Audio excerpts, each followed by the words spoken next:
Good Friday के अवसर पर ईसाई समाज ने गिरजाघरों में प्रार्थना के बाद क्रूज के साथ कैथोलिक चर्च से जुलूस निकालकर प्रभु यीशु से प्रार्थना की। गुड फ्राइडे के दिन प्रभु ईसा मसीह को सूली पर चढ़ाया गया था। ये दिन ईसाई धर्म के अनुयायियों के लिए बेहद ही खास होता है। इस दौरान ईसाई समुदाय के लोग गिरजाघरों में जाकर प्रार्थना करते हैं। साथ ही प्रभु यीशु की याद में उपवास भी रखा जाता है। प्रभु ईसा मसीह के पीड़ा सहन और क्रूस मरण को स्मरण करते हुए समाज जन ने हाथों में क्रूस वहन करते हुए देवास रोड स्थित कैथोलिक चर्च से जुलूस निकाला। 40 दिनों की उपवास, आराधना और दुख भोग समाप्त के बाद शुक्रवार को ईसाई समाज के अनुयायियों ने गुड फ्राइडे की आराधना नम आँखों से की। मारिया नगर कैथोलिक चर्च में विशेष प्रार्थना सभा की शुरुआत हुई। धर्माध्यक्ष बिशप सेबेस्टियन वडेक्कल ने प्रभु यीशु को सूली पर चढ़ाए जाने का दृष्टांत धर्म ग्रंथ के आधार पर सुनाया।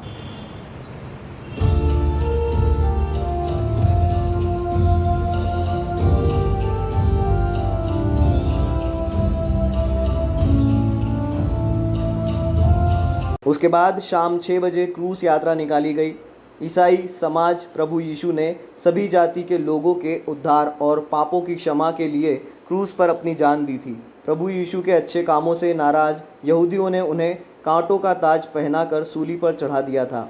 इसी दिन को स्मरण करते हुए समाजजनों ने शुक्रवार को गुड फ्राइडे मनाया है। सुबह से ही मारिया नगर चर्च में गुड फ्राइडे की आराधना की तैयारियां शुरू हो गई थी। दोपहर 3 बजे से समाज के हजारों अनुयायी चर्च भवन में पहुंचना शुरू हो गए थे। विशेष प्रार्थना सभा के साथ आराधना की शुरुआत की गई। इस दौरान धर्माध्यक्ष बिशप ने प्रभु यीशु के जीवन पर प्रकाश डालते हुए उनके सूली पर चढ़ाए जाने से उनके प्राण त्यागने तक का दृष्टांत सुनाया। सूली पर चढ़ाए जाने के दौरान प्रभु को मारे गए 39 कोड़े और 7 वचनों को समाजजनों के बीच रखा गया, जिसे सुनकर प्रार्थना सभा में शामिल लोगों की आंखें भर आई। प्रभु यीशु ने हमारे पापों के लिए अपने प्राण त्याग दिए थे। शाम तक चली आराधना के बाद चर्च प्रांगण से क्रूज यात्रा निकाली गई, जो देवास रोड पेट्रोल पंप से ऋषिनगर होते हुए वापस चर्च प्रांगण पहुंचकर समाप्त हुई।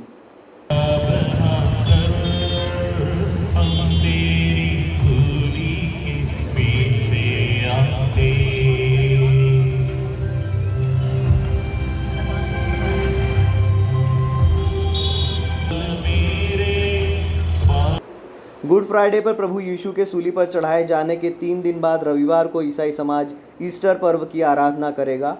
इस दिन समाजजन प्रभु यीशु के मृतकों में से पुनः जीवित होने की खुशियां मनाएंगे। ईसाई समाज के अनुसार प्रभु यीशु तीसरे दिन मृतकों में से जी उठे थे। ईस्टर पर्व की आराधना मारिया नगर चर्च में तड़के 4 बजे होगी, जिसके बाद सभी एक दूसरे को गले लगाकर बधाई देंगे। ईस्टर आराधना के 21 दिन बाद प्रभु यीशु का स्वर्गारोहण दिवस मनाया जाएगा।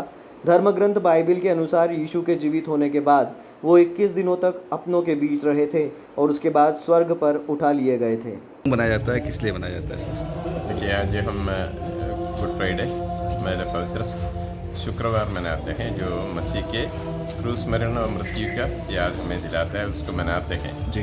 क्रूस मरण द्वारा हमारे विश्वास में कहते हैं, क्रूस मरण द्वारा ही मसीह ने दुनिया की मुक्ति, संपूर्ण विश्व की मुक्ति प्रदान की। ईश्वर के सामने अपने आप को समर्पित करते हुए खुदा की इच्छा पूरी की और दूसरों की क्षमा के लिए प्रार्थना की। उसको याद करते कि हम क्रूस यात्रा पर भी चलते हैं। अभी जो प्रार्थनाएं चर्च में पूरे की जो पीड़ा सहन की जो याद करते हुए 3 बजे से जो कार्यक्रम था ये भी समाप्त हुआ। 5, 5:30, 6 तक समाप्त हुआ। और क्रूस यात्रा है। क्रूस यात्रा में हम ये याद करते हैं 14 जगह पे हम रुकते हैं। मसीह के पीड़ा सहन के हर एक के पड़ाव को याद करते हैं, प्रार्थना करते हैं, गीतों और पवित्र ग्रंथ से जो पाठ पढ़ के हम सुनते हैं उसके साथ, और पूरी दुनिया के लिए, संपूर्ण विश्व के लिए प्रार्थना करते हुए हम जाते हैं क्रूस यात्रा और अंतिम चरण गिरजाघर में आकर समाप्त करते हैं। तो हम आज के दिन विशेष रूप से उपवास और प्रार्थना के दिन के रूप में मनाते हुए विश्व भर में कलीसिया। तो आप सभी को आज के पुण्य दिन की कामनाएं भी देता हूँ। यही प्रार्थना करता हूँ, मसीह हम सभी को आशीष प्रदान करें। Thank you.